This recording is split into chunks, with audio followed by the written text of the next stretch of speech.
Having a big belly cuts your attractiveness in half. Don't complain if I have an affair, it's your fault after all.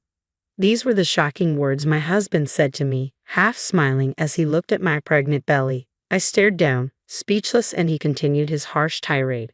In your case, it's not just halved, it's zero. Once you hit your late 30s, it's already halved. Pregnancy makes a woman's worth zero. I couldn't understand what was so funny to him as he laughed alone. Tears welled up in my eyes as I realized how pathetic I felt for not seeing his true nature earlier. The despair I felt at that moment was something I would never forget. Since you quit your job and have nothing to do, make sure you take care of the house and support me, especially since you lack charm now. Otherwise, let's divorce. Divorce? At that moment, I started to think it might be an option for me. As I approached my due date with a large belly, my husband didn't hesitate to demand a divorce. For me, it was the perfect timing to agree to it. After that, I gave birth at my parents' house, and 2 years had passed when my husband appeared in a frenzy. I am Jessica, 36 years old, in my 3rd year of marriage, and experiencing my first pregnancy. As my belly grew, so did my affection for the life inside me. It was something I wouldn't have understood if I hadn't become pregnant. My husband Chris is a successful salesman, 2 years older than me, working for a major corporation. He often comes home late due to overtime, and since we were dating, I've always been concerned about his health. I've left some homemade dishes in the fridge for you to eat. You'll lack vegetables if you only eat out. Thanks, I'll eat them with the lunchbox. It's really helpful that you're good at cooking. Several times a week, I used to visit Chris's apartment when he was working overtime. Even when we couldn't meet, I was happy to connect with him over the phone. Later, I want you, Jessica, to always be by my side to support me.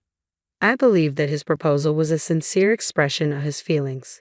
He didn't say to protect me or make me happy, but to support him. In fact, Chris was hopelessly bad at household chores. He would send all iron-needing laundry to the cleaners, eat meals from stores or dine out, and hire a cleaning service twice a month. I was irresistibly drawn to the gap between Chris's public persona and his private self and wanted to support him. My perfectionist nature probably made me an excellent supporter. We met in a beginner's asset management course. My hobby is learning about how money works. It started when I was a student and had a term deposit that matured at the bank. They suggested I try a foreign currency deposit, and when it unexpectedly turned a profit, I found it fascinating. From there, I became interested in the mechanisms and methods of asset management, and learning about business and self-improvement related to money became my hobby. Jessica, you study about money, but you're not really interested in it, are you? What? True, I might not have realized it. It's fun to feel like I understand the world. You really are an odd one. Everyone else thought it was strange too. The course where I met Chris was small, so I became friends with all the participants. I still keep in touch with some of them. At the time, Chris's reason for participating was to make money more easily than now. He was well paid but always complained about being tired from overtime, which I understood. But looking back, Chris really just wanted to make money the easy way. Chris seemed to have tried various ways to increase money, but in the end, he gravitated towards what seemed the easiest. After getting married, I quit my job to become a full-time housewife. Doing household chores for Chris was enjoyable and fulfilling. However, the chores in our 2-person apartment were not too demanding. With time on my hands, I eventually decided to start a part-time job as a proofreader at a publishing company. If housework starts to slip, quit the job immediately. Despite what Chris said, I had no intention of neglecting household duties. The job was a great fit for me, and I really enjoyed it. Moreover, the publishing house dealt with business and practical books, which interested me. I was constantly excited. This job might be my true calling. I get to study and earn money too. A true calling? It's just proofreading text, right? You're exaggerating. Chris laughed it off. But this job led me to an opportunity that would change my life. Among the materials I proofread was a book on starting an internet business, which piqued my interest. Since Chris often came home late, I thought I could do it as a side business during those hours. The next day, I started working on my internet business with a book and my computer. Hey, this internet business seems interesting. I'm thinking of writing a blog about everything I've studied. It might be helpful to someone, I said excitedly. Your hobbyist knowledge might be helpful. Really, you think you can make money with that? Chris laughed it off, but I was engrossed in my new hobby, working on it with great enthusiasm. My perfectionist nature was fully at play here too. The first time I saw meaningful income was 6 months after I started. I was thrilled and reported it to Chris. Ha, just $20. What's there to be happy about? That's not even enough for pocket money. I was disappointed by his reaction, but at the same time, surpassing my husband's salary became my goal, and I became even more motivated. A while after starting my internet business, I had a reunion and a drink with the friends I met in the course. When I talked about what I was doing, some were interested and others were already doing it, leading to an engaging conversation. Perhaps feeling left out, Chris suddenly started complaining about me. What she's doing is just a game. She's not interested in money, that's why she only made $20 in half a year. I was annoyed by his demeaning tone. After getting married, she stopped being a woman. She doesn't wear makeup at home, wears sweatpants, and ties her hair like an old lady. Sitting in front of the computer, she just looks like a nerd. Chris, stop it. Are you drunk? I interjected. I thought I was marrying a good housekeeper, but then I realized any wife would do housework.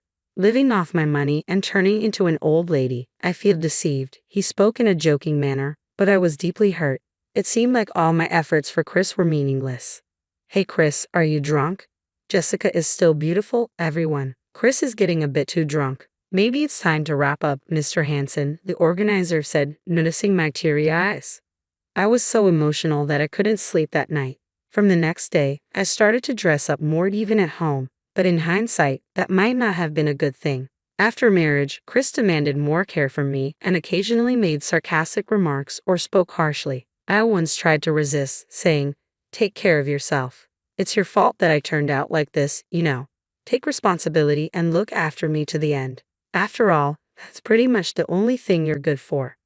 I think I was also wrong to have indulged Chris's selfishness, but the relationship I'm in now, constantly wondering, why did I marry this man, is really painful. I found out I was pregnant in the 3rd year of our marriage. We were growing apart, but our marriage wasn't completely void of intimacy. It had been a while since I had eagerly awaited Chris's return. When I told him about the pregnancy with a smile, he clearly showed his displeasure. "Ha, who said you could get pregnant?" His furrowed brow was unmistakably one of discomfort. "You married me to take care of me, right? Who's going to take care of me when the child is born?" I had hoped that having a child might help us rebuild a happy family despite our differences. It was a real shock to realize he had been thinking of me as just a housemate or servant all this time. "I didn't want a child yet. Sorry, but you'll have to abort this time." I was momentarily breathless at his unbelievable words. I had always had irregular periods and knew I had a less fertile constitution. There was no guarantee I could get pregnant again. "Please let me have this child. I won't trouble you, Chris," I pleaded desperately. This might be my only chance to get pregnant. My heart was racing, making it hard to breathe. "It's a nuisance that you're pregnant. Here's the deal. If you use pregnancy as an excuse to slack off at home, then you'll either have an abortion or we'll divorce. After the birth, you're taking 100% care of the kid. It's your choice to have it after all." Despite his harsh words, I was relieved to have his permission. But could I really take care of a baby and support Chris at the same time? I was full of anxiety, yet I couldn't let go of the hope that seeing our child might change him. With the pregnancy, I quit my part-time job and put more effort into my internet business. I had been running it for over 2 years and had a stable income from the first blog I started. I had recently come close to reaching my goal of earning as much as my husband's salary. Since that drinking party, Chris had been averse to hearing about my work. "Don't ever talk about that in front of me again. It irritates me." Perhaps he despised people who could make easy money even though he wished for it. In the end, I never had the chance to discuss my current situation with him, nor did he show any interest in hearing about it. Keeping it to myself led to a good outcome later, but at that time, I was left feeling isolated and anxious. I was frustrated not being able to share my joy. By the 5th month of pregnancy, my belly had visibly grown. One weekend morning, while drinking coffee, Chris looked at my belly and said something shocking with a half smile. "A growing belly hides your attractiveness. Don't complain if I have an affair. It's your fault for getting pregnant." Hearing my beloved husband declare infidelity because of my pregnancy hurt me deeply. Chris continued to twist the knife. In your case, it's not just halved, it's zero. Your value as a woman halves the moment you hit your late 30s. Pregnancy makes it zero. I couldn't understand what was so funny to him, that he couldn't rejoice in the new life inside me, and instead ridiculed my changing body. My despair deepened, still holding out hope for him. Since you quit your job and have nothing to do, make sure you take care of the house and support me, especially since you lack charm now. Otherwise, let's divorce.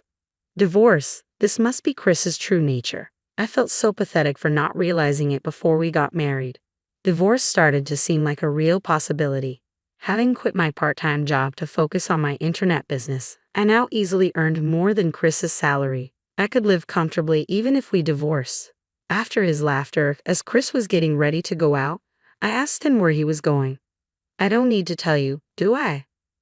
Maybe I'm going to see my mistress. Chris left the house laughing cheerfully. It wasn't a maybe, he was definitely going to meet his mistress. I had known about it for a while, thanks to a friend. You were at the theme park the other day, right? I wanted to say hi, but it was so crowded. I only saw Chris's face, but the woman with him was wearing a white dress, right? You two still seem so close after marriage. I'm envious. Remembering that conversation still pains me. Despite resenting Chris for causing me so much suffering, my heart still aches. I still have feelings for him, but it was time to put an end to them. I decided to hire a private investigator. Depending on the results, I was ready to cut off my feelings for Chris completely. As I approached my due date, Chris, without hesitation, demanded a divorce just as I was about to give birth. If this had been the old me, I would have probably broken down in tears, fearing the future. But now, things were different. I secretly smiled, knowing it was the perfect timing for me too. Divorce me. My girlfriend is pregnant. I want to remarry her and be a father to the child in her belly. You should remarry the father of your child too. Huh? What are you talking about? I asked, bewildered. That's Mr. Hansen's child, right? No wonder you were defending him at the party. I have proof. Chris took out a voice recorder. When he pressed play, a phone conversation between me and Mr. Hansen played. He must have hidden it in the living room. Mr. Hansen, yes, that's right. I'm not sure what will happen after the birth. Yes, I'd like to meet. Could you keep it a secret from Chris for now? What's this secret meeting with Mr. Hansen about? I never heard about you meeting him personally, Chris demanded. I sighed. He called to see if I wanted to work, but I can't say what will happen after the birth, so I've put it on hold. You can say anything, but I can't trust you anymore, Jessica. Since we're both at fault, we can agree not to demand compensation, right? To think he concocted such a lie just to save on compensation. I almost let out a smile, as I was thinking along the same lines. Okay, I agree to the divorce, but I will demand compensation from you. If you want to demand compensation from me, let's settle it in court. I threw the envelope onto the table. I received photos from the private investigator and spilled them onto the table. The images showed Chris kissing a woman and hugging her in front of her apartment. Your affair started 2 years ago. Maya is 25 and the daughter of a company president, isn't she? You wouldn't want to let her go, I said, smiling sarcastically. I'll submit this as evidence. You can submit that audio from earlier, and we'll also do a DNA test just to be clear. Chris, perhaps out of anger, was trembling, his face flushed red. He probably never thought I was investigating him. Fine, I'll pay the compensation. Maya is young and beautiful, and on top of that, she's rich. Unlike you, after remarrying, I can work at her father's company and won't need to be a corporate slave anymore. So this is what Chris really thinks, I thought, catching a young wealthy woman to make an easy fortune. I'm sick of a woman like you. I want to raise the child with Mia. When I was pregnant, he said he wasn't ready for children yet. Is this the irony of fate? Even though I thought I was over it, my heart constricted at that moment. I'll claim compensation, but if you promise never to call yourself a father to this child, I won't ask for child support. Really? Then let's do that. That child isn't mine, and make sure you never show up in front of me again. Even though it was what I wanted, hearing those words from Chris cut deeper than I imagined. Never involve yourself with us again, and about the division of property. No division of property. We're divorcing on mutual agreement, right? I was relieved he said it before I had to. All right, I'll prepare the divorce agreement. It's for the best for both of us, isn't it? Yes, no, let's make it an official document. I don't want any complications about money later on. Chris must have known deep down that the child in my belly was his. Later, we officially settled the divorce, covering compensation, child support, and property division. Chris tried to skimp on compensation, just as I didn't want to give any of my money to a man who belittled my work. I moved back to my parents' house and safely gave birth to a girl with their help. I was able to continue working while raising my child thanks to my internet business. Nearly 2 years after giving birth, I received several calls from an unknown number. Wondering who it could be, I answered the phone. Jessica, what's this about? Explain. His shout was so loud that I instinctively moved the receiver away. Ah, he found out, I thought, sighing with irritation and annoyance. It was Chris. I heard you're successful, making over $110,000 a month. Is it about that internet business you mentioned before? Then you should have told me. It's joint property, right? Chris ranted loudly, contradicting his previous stance against discussing it. You were the one who said no property division. Remember, our divorce was mutual agreement.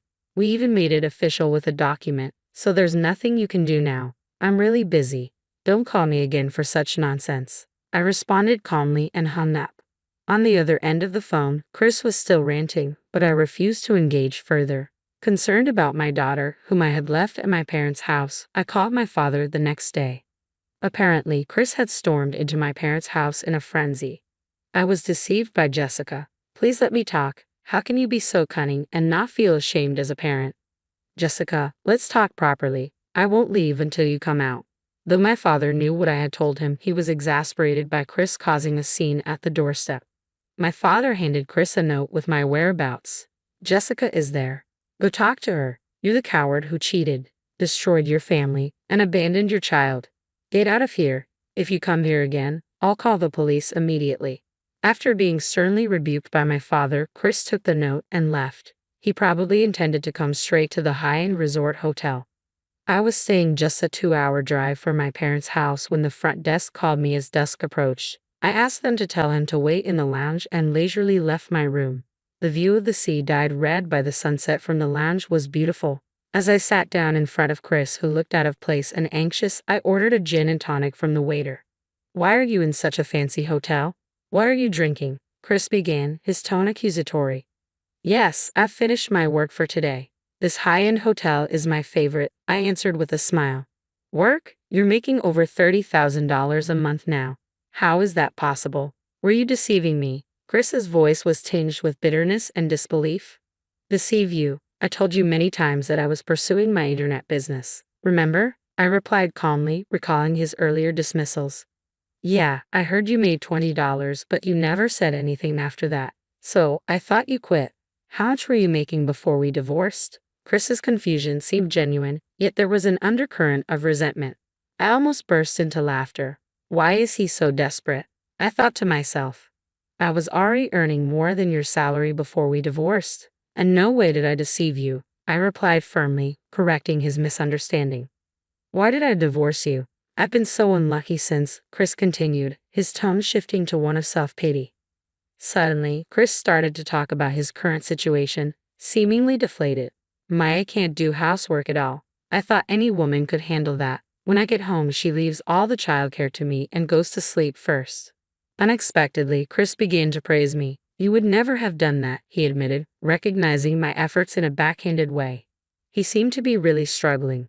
Mia, being from a wealthy family, likes luxuries and spends money like water. When I went to Maya's parents to apologize, they told me to take responsibility. They said they'd pay both compensation and leave the childcare to me. I knew from the private investigator's report that Maya liked older men who would spoil her. She was already on her third affair, and each time her parents cleaned up after her.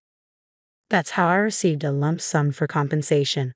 At least you got the compensation, Chris remarked bitterly. It's hell. If we get divorced, I have to repay the entire compensation up front. She spent all the money, and we don't have a penny left at home. On top of that, she's probably cheating again. As I remained silent, Chris must have thought I was sympathizing. I want to get back with Jessica. Now I realize how much she cared for me. If she's earning that much, she can pay the compensation in one go, right? Why would I get back together with you? Are you an idiot? I'm not your mother or your maid. Don't be ridiculous, I retorted sharply, my patience wearing thin at his selfishness. His incredibly selfish words made my blood boil. Seeing my fury, Chris looked shocked. You don't need to speak to me like that. You took care of me so much, but you chose to let that go, didn't you? The gin and tonic I ordered arrived, and regaining my composure, I took a deep breath and spoke in a calm but firm voice. We promised never to involve each other in our lives again. Didn't we? I have no intention of helping or getting back together with a scumbag like you. After the call, I drank my gin and tonic in one gulp, slamming the glass down on the table. I'm going abroad next week. My work can be done from anywhere, and I keep making money even as we speak. That's the system I've built. And just to correct you, my monthly income isn't $10,000. It's $30,000. If you ever show up at my parents' house or let my daughter see you, you'll pay the agreed-upon penalty of $50,000 in one lump sum. I added firmly, leaving Chris gaping and speechless as I walked away. The divorce agreement stipulated that if Chris showed his face to our daughter or if she went to see him, we'd each pay a $50,000 penalty. This would surely be the last time I ever saw Chris. Finally, I felt completely relieved. Chris continued his marriage with Mia, but it wasn't the life he had dreamed of. He was burdened with caring for Mia's troublesome daughter by her parents. Unable to change jobs from his overworking company, he looked worn out from balancing work and childcare every day. Despite everything, I hoped he would learn the difficulty and joy of caring for someone through parenting. Mia was reportedly involved in another affair and being sued for compensation by the wife of her partner. But it was unclear if Chris had the ability to pay. Perhaps Chris would decide to divorce for the sake of the child. As for me, my work was thriving, and I was being invited to give lectures in various places. It felt great to help others with what I had learned and practiced. It all started when Mr. Hansen invited me to speak about my approach to work at a study session he was organizing. It was the same discussion we had during the bugged phone call. I still maintained a good business relationship with him. My daughter was growing up fast, turning into a wonderful child, much to my pride as a parent. Despite the hardships, I learned a lot from my marriage with Chris. If I wanted my daughter to grow well, I knew not to be overly protective. I planned to continue watching her grow, respecting her independence.